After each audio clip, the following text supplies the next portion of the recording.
very common concern we hear from patients is aging of the eyelids and the eyebrows, and really just the orbital complex, as they call it, in general. And patients want to look more alert, they want to look more awake, they want to look more youthful, and also they want to see. And so really the two main reasons why we'd address those structures are, one, for functional purposes. A lot of patients describe that their eyelids are heavier and heavier over time. They describe visual fatigue and headaches from time to time, and that can be corrected through rejuvenation of the brow and eyelids. And number two, for cosmetic reasons. As we all get older, we all get more wrinkles, we have tissues that sag, etc. And so as the eyelids droop lower, as the eyebrows fall lower, we really have some really nice and precise techniques that we can use to rejuvenate that orbital complex, as they call it. The first technique is the eyebrows. So the eyebrows are often ignored, but for men, the eyebrows should sit right here at this supraorbital ridge, it's called. And for women, there's a slight arc to it more laterally outside, which is a nice feminine and awake and alert appearance. And so we perform a lot of brow lifting, both with Botox alone or with our surgical brow lifting under general anesthesia. The best approach for that is called an endoscopic brow lift through incisions that are hidden behind the scalp that we can use to permanently raise the eyebrows up and make our patients look more awake and alert and refreshed. And the second procedure is addressing the upper eyelids. That term is called a blepharoplasty. It's a long term for basically rejuvenation of the upper eyelids.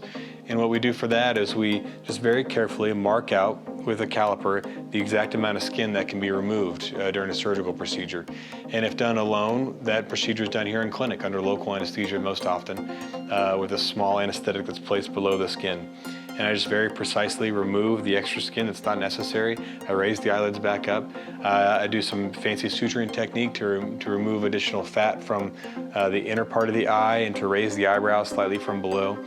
And then just very precisely close the skin, and we get really nice results with a really rapid recovery with an upper blepharoplasty.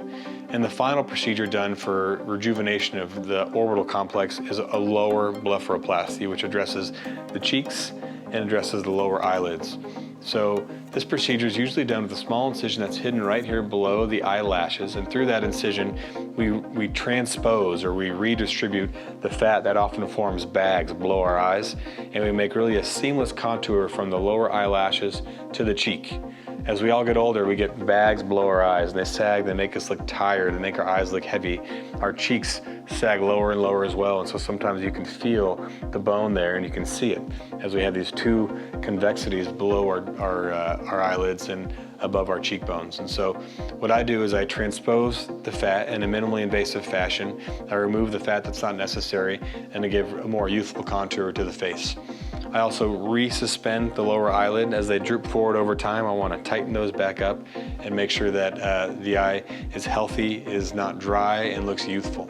So the brow lifting, the upper blepharoplasty, and the lower blepharoplasty are some of the most common procedures performed here at Ascensus Plastic Surgery, either under local anesthesia or general anesthesia, and they get us really nice and natural results.